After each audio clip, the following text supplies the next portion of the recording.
আসসালামু আলাইকুম, আশা করি সকলেই ভালো আছেন। প্রায় 12 দিনের পাল্টাপাল্টি যুদ্ধের শেষে গতকাল ইরান এবং ইসরায়েল যুদ্ধবিরতিতে একমত হয়েছে। আপাতত দুই দেশের যুদ্ধ বন্ধ।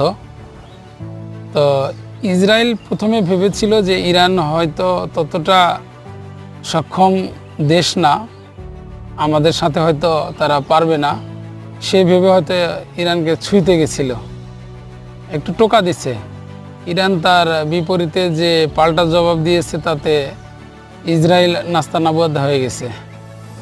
তো শেষে দেখা গেল যে এক ধরনের ইসরায়েলেরই পরাজয় হয়েছে। লাস্টে ট্রাম্পকে সামনে এনে মধ্যস্থতা করে যুদ্ধবিরতিতে তারা গেছে। তো ইরানের জন্য আগামী দিনে শুভকামনা রইল, তারা যেন পারমাণবিক অস্ত্রধারী দেশ হয়ে উঠতে পারে।